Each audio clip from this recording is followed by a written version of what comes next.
Sejam bem-vindos a mais um Corações e Mentes, um espaço dedicado a refletir sobre a saúde mental, comportamento e os desafios da prática médica. Hoje vamos trazer uma história que vai muito além da medicina que nós estamos acostumados. Nossa convidada é a psiquiatra Esther Pellizzari, que aos 53 anos tomou uma decisão radical. Deixou sua vida estruturada aqui em Porto Alegre e foi atuar no interior do Amazonas, onde implantou um centro de atenção psicossocial na cidade de Tefé. Você sabe onde é Tefé? É lá no finzinho do Amazonas, não é isso?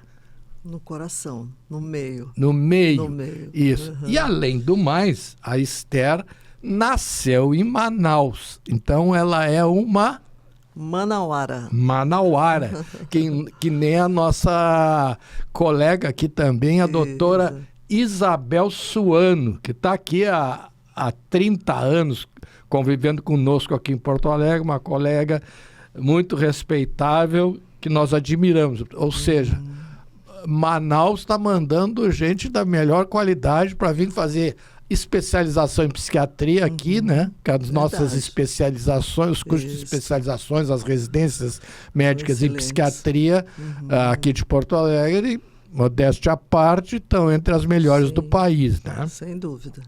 E durante uma década, ela viveu essa experiência intensa, marcada pelos desafios culturais, sociais, emocionais, e transformou essa vivência no livro Psiquiatria com Afeto, que a nossa colega vai mostrar para vocês e vai falar também. Então, doutor Esther, a senhora é muito bem-vinda, é um prazer imenso lhe receber e a gente quer saber o que lhe motivou aos 53 anos de idade de voltar às origens amazônicas. Isso aí. Então, eu acredito da gente dividir os conhecimentos. Eu cheguei aqui na década de 80, fiz a minha residência e trabalhei durante 22 anos no meu consultório. E aí, sabe, quando bate assim uma espécie de tédio, assim, sabe? Puxa, eu já fiz tanto isso, fico me especializando, fico me atualizando. E os meus conterrâneos, nem tanto, né? Então, eu resolvi, assim, que ir para o interior do estado, porque as distâncias são amazônicas, né? As distâncias são enormes. Essa cidade mesmo que eu fiquei, Tefé, ela é 512 quilômetros de Manaus em linha reta, se for de avião, e 633 quilômetros de barco, 2 dias de viagem. Então, são umas distâncias mesmo enormes, né? Que a logística, para isso, dificulta, né? O acesso à saúde, etc. E como é que a senhora me explica uma psiquiatra formada na nossa Pinel, diga-se de passagem... Grande Pinel. Grande Pinel do grande Marcelo Blaia. Isso, né? O Marcelo Blaia foi um pioneiro, né? A Pinel, né? Em homenagem a Philippe Pinel, que na Revolução Francesa foi lá libertar cortou as correntes dos pacientes doentes mentais, asilo de alienés de Salpietre. Tu sabe que eu tive em Salpietre?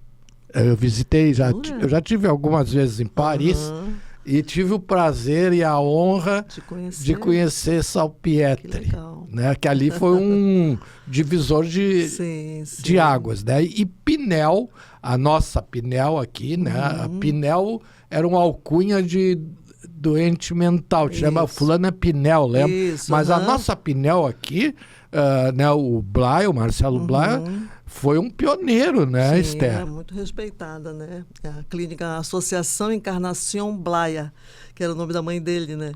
Isso. Mas sim, então eu estava te falando que eu acredito muito em dividir conhecimento. E eu achei que devia ir para o interior para plantar uma espécie de semente, capacitar as pessoas, fazer diagnósticos, fazer encaminhamentos. Eu não tinha nem ideia. porque eu sou manauara, mas eu não conhecia o interior do meu estado. Daí, então, o que acontece? Eu resolvi ir e entrei em contato com o povo lá e todo mundo assim, mas tu tá louca, tu vai sair de Porto Alegre, primeiro mundo, e tu vai vir para cá, para o interior. Tu não sabe, eu digo, não quero saber, eu quero ir para o interior. E aí eu fui chamada, não, eles entraram em contato comigo porque iam implantar um CAPS 2 e precisavam de psiquiatra, e ninguém tinha se candidatado. Eu falei, não, eu tô nessa. Aí fui assim, sabe, quando tu vai... Tu foi contratada pela prefeitura de Tefé. Exatamente. A prefeitura estava implantando o segundo CAPS do Amazonas, porque o primeiro era na cidade de Parintins, a cidade do Boi-Bumbá. Ah, que é maravilhosa, lá aquele carnaval lá, exatamente. Né? É tradicional. Tradicional, todo mês de junho, né, fim do mês. Então, eu fui para Tefé, para a implantação desse segundo CAPS. Mas eu achava assim que, meu Deus, você vai ter doença mental num lugar paradisíaco, na floresta maravilhosa, os rios, sabe, eu não tinha nem ideia. Só que não, tinha bastante coisa para fazer, né? Bastante, principalmente depressão e transtornos de ansiedade fóbica, entendeu? E a dependência química, né? Porque como a cidade ela é uma espécie de corredor, né? Assim, do que sai da Bolívia, da Colômbia, passa por lá para ir para Manaus, a droga ela é mais barata, né? Então, havia muito também essa questão, né? E o próprio alcoolismo, né? Ainda tem a questão do alcoolismo, né? Que aí é uma droga lícita, sem problema nenhum, né? Mas há uma prevalência muito alta entre os povos indígenas do alcoolismo, né? Ah, sim. Isso aí já foi quando eu fui para São Gabriel da Cachoeira, que é um município no noroeste do estado. Esse sim, é lá no fim. Que é um município 90% indígena, a população, né? Um município enorme até. E ali tem uma prevalência muito grande de alcoolismo nos indígenas adultos e muita droga-adição nos jovens indígenas. Por isso que tem o maior índice de suicídios do Brasil em jovens indígenas. É lá. E eu sou um estudioso dessa área da prevenção ao suicídio, né? O meu mestrado foi prevenção do suicídio ao nível local, Sim. Né? E a gente viu, e se mantém até hoje, que a etnia que tem a maior prevalência, incidência, né? Sim, porque o suicídio não tem prevalência, só sim. tem incidência, né? As tentativas sim que tem prevalência. São os indígenas. E a maioria dos indígenas se suicidam por enforcamento. Não é só os indígenas, né? É o método usado, né, mais frequente. Enforcamento, afogamento e o uso do timbó, que é um cipó que tem no meio da floresta, que quando eles tiram, eles pisam, como eles dizem, né? Eles moem assim e tomam aquilo. E é super tóxico, né? Mata mesmo. Timbó. Ele é tipo de um veneno. É um veneno. Ele não é um alucinógeno. Não é uma ayahuasca. É a ayahuasca, do ritual do Santo Daime. Em Tefé tem a união do vegetal, eles não chamam Santo Daime, é a união do vegetal lá em Tefé, né? Que tem eles usam muito essa questão da ayahuasca, né? E tem muita gente que faz parte. E eu acho até que é uma coisa que não prejudica a saúde mental, entende? Não induz a surtos psicóticos. Eu acho até que há uma melhora da qualidade de vida dessas pessoas, sabe? Porque eles têm toda uma filosofia, né? Não é só ir lá tomar um chá. Tem tudo o que acompanha, né? Mas é isso. Então, a questão tinha muita ansiedade e fobia, né? E depressão, sabe? Depressão, assim... Diga-se de passagem, né, que hoje pós-pandemia, e aqui no Rio Grande do Sul, pós-enchente, né? Nossa. A maior prevalência de saúde mental hoje, e um aumento não só na população adulta, mas também na infância e nos adolescentes, são essas duas patologias, né? A ansiedade e depressão. E as pesquisas que nós estamos vendo entre os universitários, recentes comprova esse aumento, mas um aumento até um certo ponto muito preocupante. E também na área do campo, a população que mora no campo, a população campesina, né? Também um aumento muito grande dessas duas patologias, ansiedade e depressão. Certo. E assim, a ansiedade fóbica lá era muito presente e em muitas pessoas dificultava, por exemplo, porque como é que tu sai de Tefé, né? Por avião, que é caríssimo, né? Então não é acessível para a população, ou de barco, né? Naqueles famosos recreios que tem aquelas redes, né? Que vocês já devem ter visto. Então, quando essas pessoas portadoras de ansiedade fóbica, elas tinham que se locomover para algum canto, não iam, né? Não iam porque tinham fobia de viajar, fobia da água. Eu acho que o que assusta muito também, sabe, é a floresta, assim, é uma coisa enorme, né? Os rios são enormes, são largos, sabe? É tudo assim muito...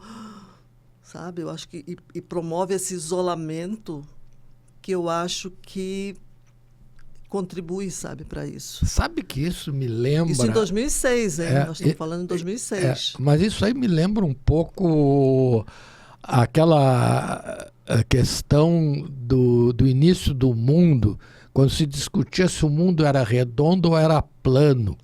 Te lembra? Que o Camões, no Lusíadas, dizia: navegar é preciso. E os outros diziam: não podemos navegar, porque se o mundo é plano, vai chegar um ponto que vai ter um abismo, né? E parece que essa sensação que tu me dá é a mesma. Que a vastidão daquela floresta, ela te aprisiona. Sim. Ao invés de te dar essa sensação que no início tu falava da liberdade, sim, né? da natureza. Não, aquilo é tão vasto. Eu tenho uma fobia... Que amedronta, né? Eu tenho uma certa fobia com o mar. Eu tenho um medo. Eu acho o mar tão imenso e tão poderoso e tão forte. Por exemplo, que... eu não me convide jamais para um cruzeiro.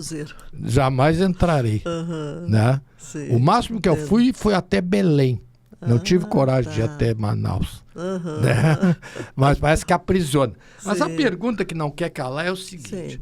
Tu saiu daqui para transformar ou tu acabou sendo transformada? Na arrogância da gente, né? A gente acha assim, não, vai lá, vai tratar, vai isso, vai aquilo. E aí a gente tem, assim, uma mudança de paradigma, sabe? A gente percebe que o aprendizado vem das pessoas para nós. Então, eu fiquei muito impactada, porque, como tu tinha falado no início, assim, para mim, foi um reencontro com as minhas raízes amazônicas. Para mim, Tefé parecia aquela Manaus da década de 50 e 60, porque eu tenho 73 anos, né? Então, nasci na década de 50, nasci em 52. Então, assim, sabe, os cheiros, como é que eu posso te dizer? Até o jeito de falar, porque o sotaque eu não perdi muito, né? Mas perdi. Tu sabes que eu também tenho essa memória de cheiros. Memória olfativa. A memória olfativa. As a cidades têm cheiro. Tem. Né? Tem. Aquelas ruelas que eu amo, aquelas ruelas europeias, até tem uns cheiros que não são muito agradáveis, mas que a gente sempre lembra, porque são alguns cheiros bastante humanos e que são inesquecíveis. Mas o cheiro, né? Por exemplo, uma coisa que eu não esqueço é o cheiro do ver-o-peso em Belém. Não me esqueço. Outra coisa que eu não esqueço é o cheiro do pato ao tucupi, também em Belém. Porque o meu limite foi Belém. E mais adiante não, né? Não, eu não tive essa coragem que tu teve. Mas me conta o seguinte, esses elementos culturais, como é que eles aparecem ou apareciam nos quadros clínicos amazônicos? Sim, porque lá tem essa coisa mais mística, assim, né? Em Tefé até que nem tanto. Em São Gabriel é completamente místico. É uma outra experiência maravilhosa que eu espero escrever em outro livro. Então, assim, a questão do Curupira, a questão da Matinta Pereira, a questão da Cobra Grande, né? A questão do Boto, tudo isso está presente. Porque, às vezes, a gente, Boto, mas o Boto, a história do Boto, que o Boto que pega as virgens isso, que engravida e que papapá. Mas a gente sabe que o Boto é outro, né? Tem nome, endereço, CPF. Porque tem uma cultura amazonense das relações entre pais e filhas, né? Do incesto? Do incesto, né? E culturalmente, agora tu que vai nos dizer se realmente parece que havia uma certa aceitação disso. E quando as meninas engravidavam, diziam que o pai era o Boto. Correto? Assim como tu estás falando, não, mas só retomando a história do incesto, que é uma coisa que, infelizmente, né, não está só no Amazonas, não está só no norte, no nordeste, não está Não, no nosso interior aqui do Rio Grande. Isso existe, né? Mas realmente, assim, a gente tem que cuidar muito dessa questão do incesto, sabe? Porque isso existe. Por exemplo, na cidade, propriamente dita, Tefé, ali na cidade, no centro, na sede, né? Ali é mais tranquilo, assim, esse controle social em relação a isso. Agora, tem as comunidades, né? No meio da floresta, às vezes a gente passa de barco, assim, a gente olha, tem uma casinha aqui, outra lá na frente. Sei lá, sabe lá quantos 1000 metros. Então, sim, mas tu ficavas no CAPS. Não, eu ficava no CAPS. Não, só para te dizer assim que é difícil ter um controle ali, porque ali as pessoas estão... O que acontece ali naquela casa ninguém sabe. Entende? Então, a gente só sabe quando chega a um nível de adoecimento que ia para nós, né? E que a gente detectava abuso sexual, né? Isso. Entendeu? Era bem frequente, né? E isso é muito frequente aqui também. Sim, isso é uma coisa que, infelizmente, né? Eu tinha uma ideia vã, olha o que é a ignorância, que o máximo que poderia ocorrer de um abuso, principalmente sexual, seria uma única vez na vida. E a gente vê os depoimentos das pacientes que elas são abusadas frequentemente, né? Às vezes até diariamente, e infelizmente a maioria por familiares ou conhecidos. O abuso sexual é quase sempre intrafamiliar, né? Quase sempre. É bem mais difícil um estranho... É muito mais frequente intrafamiliar. E lá também, né? Também, isso. Sim, e uma outra coisa, qual é a média de vida da população indígena nessa região que tu trabalhou? Eles vivem em média até que idade? Bom, na região de Tefé, né, a parte, vamos dizer assim, das comunidades indígenas, elas ficam fora da sede, entendeu? Por exemplo, para que eu fosse atendê-los, né, eu tinha que pegar um barco, né, e um barco ou uma lancha ou uma canoa, né, para ir até na comunidade indígena que fica próximo de Tefé. E qual era a média de vida deles? Então, é isso que eu vou te dizer. Era assim, olha, não era baixa não, viu? Tinha muitos indígenas idosos, sabe? Eu acredito que uns 70 anos. Mas até que é uma média... Sim, porque a alimentação é muito boa, né? Assim, tem muito peixe, né? Não, é que a gente vê que algumas comunidades... física também. É que tem algumas comunidades indígenas que convivem mais com alcoolismo, até com o uso excessivo do próprio sal, né? Que aqui mais para o sul, sudeste, com uma média de idade mais baixa. Mais baixa. Mas principalmente devido às consequências e sequelas do alcoolismo, da alimentação. E essa questão, quando a gente fala em morte, como é que nessas comunidades ribeirinhas é visto a questão do luto? Então, tu está falando fora de perder por suicídio. Tu está falando em morte, por exemplo, adoeceu, morreu e tal. Como é que é o luto, a questão do luto nas comunidades ribeirinhas? Eu acho que tem a aceitação, sabe? Assim, mais ou menos como nós aqui, sabe? E eles veneram os ancestrais? Sim, os indígenas têm esse hábito, assim, de lembrar sempre dos ancestrais, né? Mas, assim, eles têm o luto normal, né? Como se tem. Eles elaboram o luto? Elaboram até por ali, né? Mas eles têm aquele luto estendido? Não, né? Não. Porque tem que trabalhar, né? Tem que arar a terra, né? Tem que plantar mandioca. Tem que sobreviver, né? Que dá essas plantações de mandioca para fazer farinha. É muito trabalhoso, é um trabalho braçal muito grande. Eu acho que por isso também eles têm muita atividade, né? Eles nadam bastante, né? Porque os rios estão ali e tal. Então, eu acho que essa questão da atividade física acho que ajuda muito nessa uma maior longevidade. Sim. Né? E a epidemia silenciosa do suicídio? O que te marcou? Isso. Então, porque eu também estudava suicídio aqui em Porto Alegre. Eu fazia parte do grupo de estudo de comportamento suicida com Jair Segal, com Fernando Lederman. O Fernando Lederman é o presidente da Associação de Psiquiatria do Rio Grande do Sul. Maravilhoso, gosto muito deles, os dois. Esteve aqui conosco. Que bom, olha só. Então, eu já estudava isso, né? Mas com a mesma ideia que eu fui que não haveria problema de transtorno mental, eu fui com a questão do suicídio. Só que quando eu comecei a observar, né, porque isso nunca aparece, né? Claro que não aparece na mídia, né, essa questão do suicídio. Nem tinha um jornalzinho muito pequeno lá, isso não aparecia. Mas a gente começou fulano de tal se matou, fulano de tal... No CAPS, para te dizer a verdade, enquanto eu estive lá, não teve assim nenhum caso de suicídio, sabe? Que eu me lembre assim agora. Mas fora do tratamento, sim. Aí a gente começou a ver, sabe? Que começou, não era 1, nem 2, nem 3, começou a aumentar, né? E a gente ia atrás, fazendo tipo uma busca ativa. Tá. Como é que tu conseguisses dar conta da medicina tradicional no cuidado dessas populações? Como é que tu te reinventou?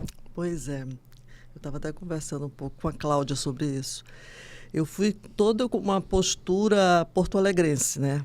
De atendimento, aquela coisa mais neutra, aquela coisa mais distante, assim, né? E cheguei lá, o povo lá é muito afetivo, muito, sabe? É assim, um povo carinhoso. Então, eu comecei também a atendê-los na mesma... Como é que eu posso dizer? Na mesma situação, assim, sabe? Porque eu gosto muito de psiquiatria, gosto mesmo, né? Então, por isso que o título do livro é Psiquiatria com Afeto, porque eu acho que a gente tem que botar muito afeto no que a gente faz. E eu me senti mais livre para isso, entende? Então, eu saía na feira, encontrava as pessoas, conversava. Doutora, receita, não sei o quê. Doutora, olha, eu não melhorei, não sei o quê. Sabe? Então, eu relaxei. Mas aí parece que tu criou uma nova saúde mental. Olha, eu não duvido disso. Isso. Vamos mostrar a capa do livro, né? E aonde que a gente consegue adquirir o Psiquiatria com Afeto? Então, é na Livraria da Travessa, no Iguatemi, né, no Shopping Iguatemi, ou na Amazon pelo online, né? Online, no site, né?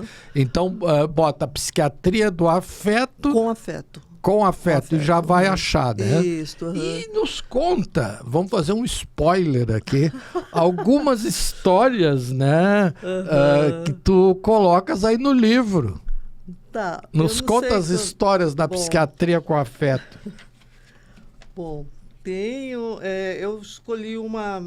Agora, né, quando ela me falou, eu escolhi uma, vamos ver... Assim, para não demorar muito, né? Em Tefé, as fronteiras entre o diagnóstico psiquiátrico e o mundo dos mitos eram, por vezes, uma linha tênue, desenhada sobre a água. Atendia a Emílio, um menino simpático de 9 anos que não aprendia na escola. Ele me contava de sua rotina numa comunidade no lago, de como o pai pegava peixes flechando quase sem errar. De repente fez uma cara de espanto. Sabe que meu tio matou um curupira com um tiro de espingarda? Ele disse. Mas por quê? Perguntei, já com pena do curupira. Será que existe ou eu estou entrando no clima? Ah, ele estava assustando os outros. Aí meu tio deu 2 tiros nele e o deixou com o Chico Boiola. Emílio riu ao dizer esse nome. Pedi que descrevesse o curupira. Emílio me olhou firme, cabelos vermelhos, pés para trás, dá medo, é feio que só. Argumentei que o curupira existia para proteger a floresta, que não era mau. Ele só respondeu com um vixe e o assunto morreu ali. Aquele era o curupira da infância, o mesmo de quem eu morria de medo quando tudo ficava um breu. Que beleza! Então vocês têm que lerem esse livro, que na verdade eu acho que é um livro, além de filosófico, poético, né? E nos conta, assim, o que a medicina urbana não compreende sobre o cuidado em saúde mental, na tua visão? Eu acho que as pessoas... quando elas nos procuram, né, nós profissionais de saúde mental, elas querem ser ouvidas, elas querem ser acolhidas. Antes de qualquer medicação ou isso ou aquilo, elas querem...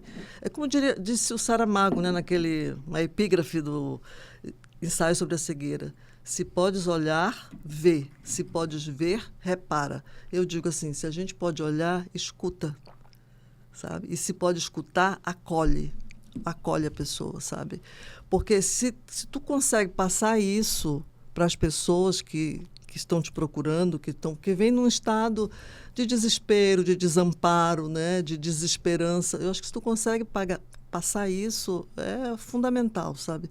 Eu acho que isso que está faltando, porque às vezes não tem este acolhimento, essa escuta, sabe? Ou é uma escuta desinteressada, que claro que a pessoa que está ali, ela saca isso. Ela vê que não, sabe, está falando. Que a gente não é tem médico, pode não medicar. tem aquela, eu diria, medicina do olhos nos olhos, né? Eu acho assim, quando a gente se olha, a gente, como é que é? Os olhos são o espelho da alma, não é isso? Então, quando eu te olho, eu vejo esse teu entusiasmo. E dentro disso, o que eu noto, a nossa grande dificuldade, a nossa grande luta aqui em Porto Alegre, e no Rio Grande do Sul, e no Brasil, é isso tudo que tu falou. A falta de acesso. Então, por exemplo, agora nós tivemos uma grande luta, graças a Deus que foi vitoriosa pela mobilização que a comunidade teve aqui em Porto Alegre, os usuários principalmente, de manter as emergências psiquiátricas abertas. Por quê? Porque as emergências psiquiátricas, elas funcionam 24 horas por dia, 365 dias.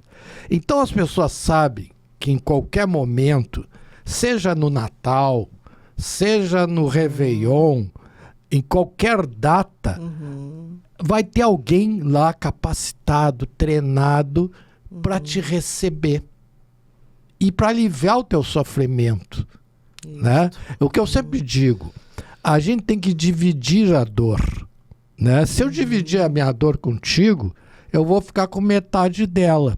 Se nós chamarmos a Cláudia e a Maria Vitória, nós vamos ficar cada um com um quarto dela. Isso. Né? Se nós trouxer o nosso hondurenho, nós vamos ficar cada um com um quinto dela. Então, se a gente dividir a nossa dor, ela vai nos aliviar.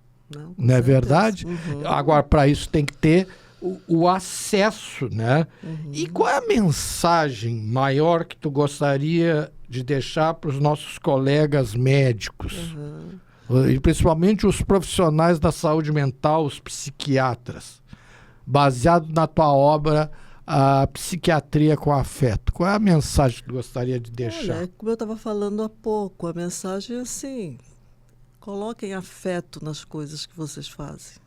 Escutem com atenção, que é isso que as pessoas querem, sabe?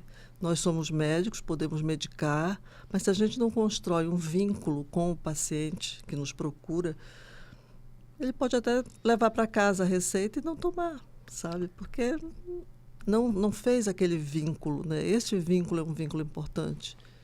É um vínculo que faz com que as pessoas vão aderir ao tratamento. O Camargo, né, ele fala uma coisa que eu acho interessante, é que as pessoas têm que sentir o cheiro do médico. E o que eu vejo, assim, que os atuais estudantes, médicos residentes e médicos jovens, parece que eles não tocam nos pacientes, parece que eles têm medo de tocar nos pacientes, em abraçar o paciente, em apertar a mão, olhar olho no olho. Sabe o que eu digo? Parece que nós estamos formando hoje papeleiros, preenchedores de planilhas. Isso, verdade. Então, assim, que se importam com a doença, com a patologia. Então, aquelas planilhas perfeitas, né? Para preencher estatísticas, para fazer pesquisas epidemiológicas, mas não tem esse relacionamento humano. Isso, né? Que isso vai se perdendo, né? Isso, né? Porque essa ideia daquela coisa que tu falou no início, da indiferença, te lembra? Que a gente não podia... A gente aprendia que não podia... Isso, essa neutralidade, assim, né? Não dava para tomar um café com o paciente, um almoço com o paciente, nem pensar. Eu me lembro que tinha um colega nosso que se tratava com um preceptor meu de residência, que os dois eram fumantes. E as psicoterapias dos dois era uma fumaceira só. Então eles ficavam fumando o tempo inteiro. Hoje é uma coisa totalmente impensável, né? Isso, mas aquilo para eles era uma familiaridade, né? Sim. E eu tenho uma experiência pessoal muito interessante. Tinha um paciente meu muito grande, volumoso, imenso. Então ele tinha umas costas deste tamanhão. E sempre que ele saía do meu consultório, eu dava um tapa nas costas dele. E a mãe dele até ficava assim, ai, doutor, né? Mas eu dava um tapão, porque ele era grande, forte, né? E um dia eu me esqueci, Esther, de dar o tal tapa nas costas dele. E ele não saía do meu consultório. Eu digo, terminou a consulta, pode ir. Doutor, eu venho aqui há mais de 2 anos, eu não lembro quase nada que o senhor me fala, mas eu só venho aqui por esse tapa. Então aquele tapa, né, que parecia talvez até agressivo, na verdade ele era afetivo. Pois é, como ele sentia, né? Então ele, sabe, eu acho que aquele tapa ficava meio... ardendo nas costas dele, né? E então tu vê, aquele era a nossa ligação. Isso. Né? Então, assim, o que a gente tem que entender é que a gente tem que ouvir histórias e também contar novas histórias, né? Então, eu acho que nós, psiquiatras, nós somos ouvidores e contadores de história. Porque se nós for analisar, as doenças, as patologias, elas são quase todas as mesmas e semelhantes. Às vezes eu dou algumas entrevistas, meus pacientes dizem assim, pô, que falta de ética. O senhor falou de mim lá naquela entrevista, só faltou dar o nome. Eu digo, não falei de ti, eu falei da tua patologia. E a tua patologia é quase igual em todo mundo. Então eu não falei de ti. Não é o detentor dela, né? Tu não é o dono, né? É muito similar. Então a gente conta essas histórias, né? Sim. E às vezes até a gente passa o dia inteiro contando a mesma história, né? Então eu vejo, por exemplo, que essas histórias que tu trouxe lá da Amazônia, né? Isso te enriqueceu, né? E me conta uma coisa, Esther. Agora que eu acho que todos os nossos ouvintes e telespectadores devem estar curiosos. Tu agora viesse para ficar ou tá pensando em retornar para a Amazônia? Meu filho, Luiz Henrique, que ele é o meu filho do meio e que ele que ilustrou o livro, inclusive. Ele diz assim, eu digo, não quero mais saber, olha, eu tô velha, eu já não tenho mais idade. Ele diz, mãe, eu não acredito mais em ti. Porque várias vezes eu disse, eu não volto mais. Aí ele, Tefé me chamava, olha, nós estamos precisando. Eu ia. Então, eu dizia, não, dessa vez acabou, ia, sabe? Então, mas eu acho que vou ficar por aqui. É? Uhum. Eu estou fazendo um trabalho em Viamão, tá? No SUS, né? Porque eu gostei muito de atender a clientela do SUS. Eu estou fazendo um trabalho no centro de especialidade, atendendo, né? Ambulatorialmente.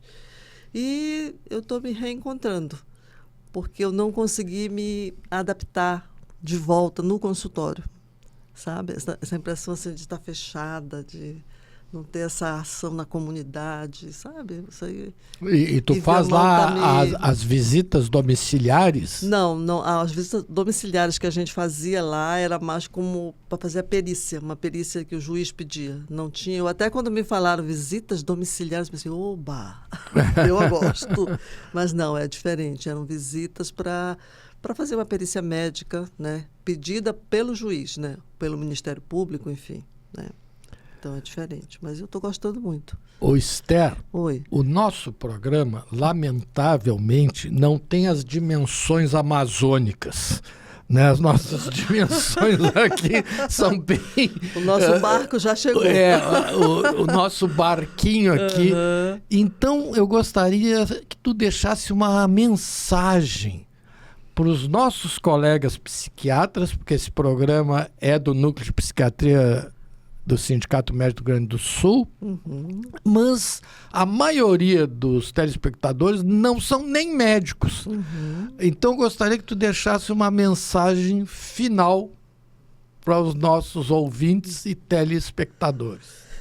Pois é, eu acho que a nossa especialidade, né, a psiquiatria, é uma especialidade maravilhosa, uma especialidade que nos permite tanta coisa legal para ajudar as pessoas, sabe?